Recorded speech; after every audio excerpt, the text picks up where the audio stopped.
ən maraqlı mövzulardan biri İngiltərə.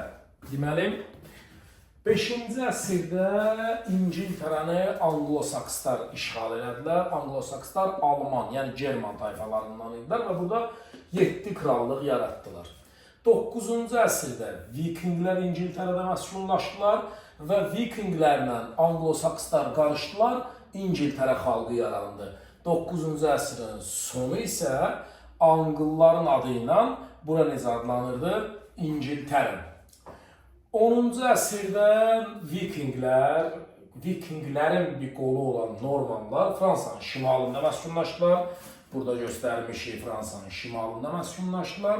Və Norman kralı Vilhelmin İngiltərə taxt-tacına qohumluq əlaqəsi ilə iddiası 1066-cı ildə Hastings döyüşünə səbəb oldu.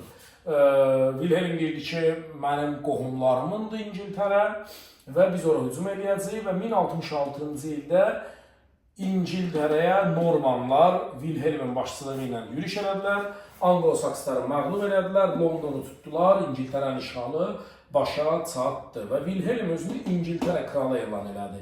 Norman işğalının siyasi və sosial nəticələri var idi. Siyasi nəticə oldu ki, kral hakimiyyəti gücləndi, İngiltərədə siyasi birliyi möhkəmləndi və mərkəzləşmiş dövlətin əsası qoyuldu. Ən çox soruşulan bu üçüncüdür. İngiltərədə mərkəzləşmiş dövlət nə vaxt yarandı? 1066-da. Əsası Hastings döyüşü ilə qoyulub. Sosial-iqtisadi nəticə nə oldu? Feodallaşma başa çatdı, kəndli tərkibli oldu, xarici və daxili ticarət inkişaf elədi. Deməli, Vilhelm öz hakimiyyəti möhkəmləndirmək üçün nə edir? Norman cəngavərlərə və kral vassallarına torpaq verir.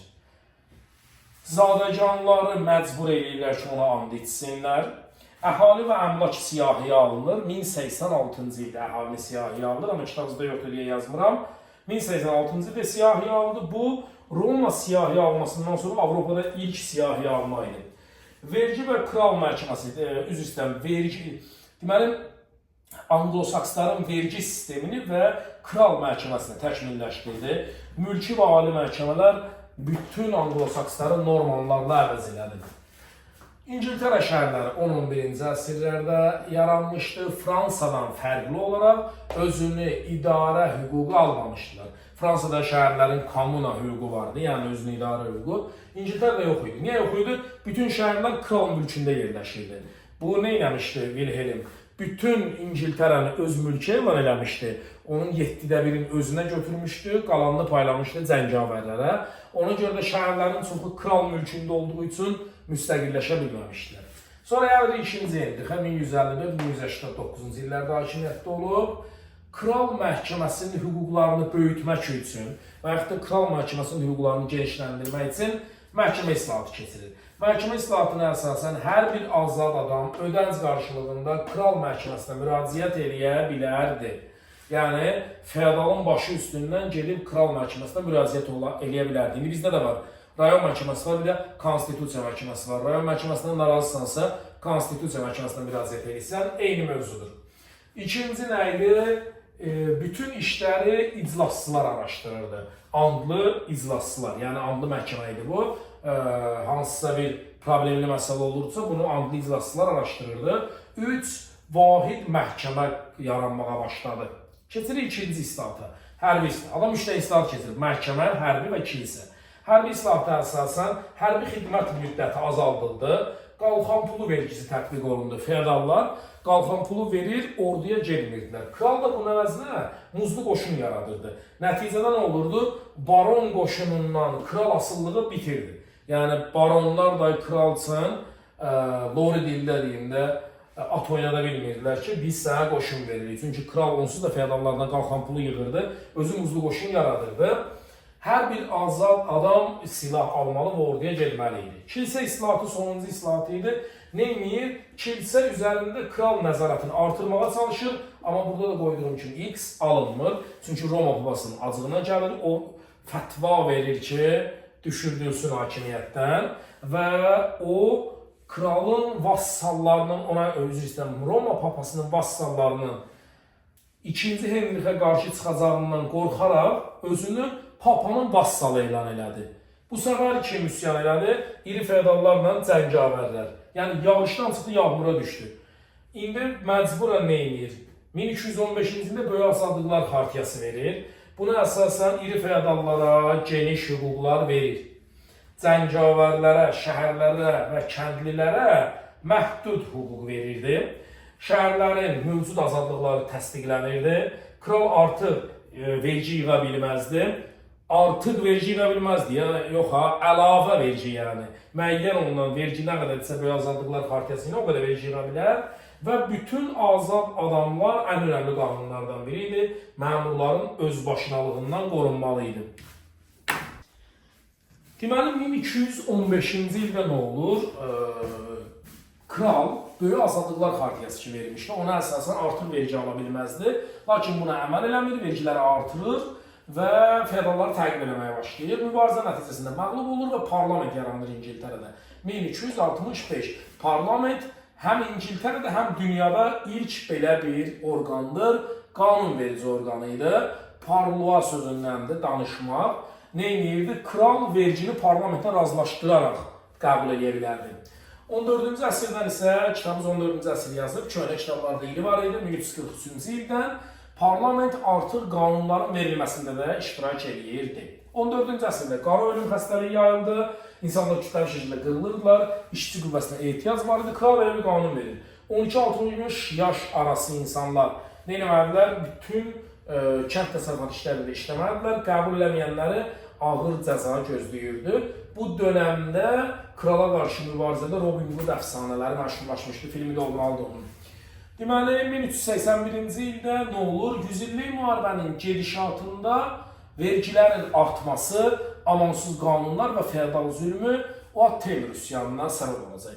Taylor üsyanının səbəblərini dedik, vergilər azalsın, yox, vergiyə qarşıydı, feodal zülmünə qarşıydı, bir də amansız qanunlara qarşıydı. Onlar elə bilirdilər ki, kralın bunlardan xəbəri yoxdur, ölkədə baş verənlərdən, lakin kral bunları anladacaq və hilə yolu ilə onları öldürəcək. Kralla görüşürlər, yəni tələbləri var idi. Tələblərdən nə var idi? Vergi azalsın, təhkimçilik və biyar ləğv olunsun. Bu üsyan nə olur? Məğlub olur. Amma nəticəsiz qalmır. Vergiləri artırmırlar və kəndlilər təhkimçilikdən azad olurlar. Üsyan tez-tez müzakirə olunur. Nə ilə? Daha doğrusu müqayisə olunur Jakeri üsyanı ilə. Oxşar və fərqli cəhətlər. Oxşar cəhət budur, feodal zülmü və vergilərin artırılmasına qarşı başlamışdı. Nəticədə fərqlər var. Burada kəndlilər təhkimçilikdən ödəntisiz azad oldular, Fransada ödənci qarşılığında. Burada kəndlilərin tələbləri var idi, Fransada yox idi. Bunları şəhərlilər müdafiə edirdi, fransızları eləmirdi. 1455-45 Alba-Qızılgül müharibələri baş verdi və bu feodal ara müharibələrindən istifadə edən 7-ci Henrix Tudorlar sülaləsinin əsasını qoydu. 1485-1603. Adam öz hakimiyyətini möhkəmləndirmək üçün nə elədi? Feodalların hərbi dəstələrini ləğv elədi və ara müharibələrində son qoydu. Və beləliklə mütləq monarxiyanın yaranması prosesi başladı. Zadəgan və orta təbəqənin vergilərini azaltdı və onların da rəğbətini qazanmış oldu. Burada ümumi məlumat var. Nədir? 12-ci əsrdə Normanlarla ingilislər qarışdılar tamamilə, dil fərqləri aradan qalxdı. Yalnız feodallar və məmurlar fransız dilində danışırdılar, qalan heç kim danışmırdı. 15-ci əsrdə mərkəzləşmə prosesi bitdi, mərkəzləşdi, yəni İngiltərə. Daxili bazarın yaranması kəndlilər və məmurlar arasında əlaqə yaratdı, fransız dili tamamilə sıradan çıxdı. Sonra nə oldu? 16-cı əsrin birinci yarısında 8-ci Henrix reformasiya nəticəsində kilsə islahatı keçirdi. Kilsə islahatına əsasən nə verdi? Baş. Kilsə krala tabe edildi və Anglikan kilsəsi adlanırdı. Tudorların son nümayəndəsi idi, burası düz yazmamışıq. Birinci Yelizaveta 1558-1603-cü illərdə hakimiyyətdə olub, onun dövrü Qızıl dövrü adlanır. Proteksionizm həyata keçirirdi, yəni xarici malların ölkəyə gətirilməsini məhdudlaşdırırdı. Bu yerli istehsalın müdafiəsi deməkdir. Dənizlər uğrunda əsas rəqibi İspaniya idi. İspaniyaya qarşı müharibədə dəniz quldurları müdafiə elədi və onun təkidi ilə Amerikaya gələn İspan gəmisinə dəniz quldurları hücum elədilər və bu İspaniya-İngiltərə müharibəsini başlatdı. 1588 İngiltərə böyükdür. İspan donanması belə adlanırdı, məğlub edilməz armada. İngilislər niyə uda bildilər? Gəmilər daha dəqiq idi və topları daha dəqiq atırdı. Onun dövründə Şimali Amerikaya səfərlər edildi ki, koloniyalar salınsın, nəticədə kartof tütün öyrəndilər. 1603-cü ildə isə Stuartlar gəldi hakimiyyətə. Stuartlar ilk İngiliz koloniyasının əsasını qoyacaqlar 1607-də Amerika mövzusunda keçəcək bunun. Birinci James Yakovun şərəfinə Jamestown 1607. 17-ci əsrdə artıq İngiltərədə 16-cı əsrdə Avropada bahalaşma baş verdi. Niyə? Əhalinin sayı çoxalmışdı, ərzağa ehtiyac var idi. O cümlədən böyük coğrafi kəşflər nəticəsində çoxlu qızılın gətirilməsi ölkəyə bahalıq yaratmışdı.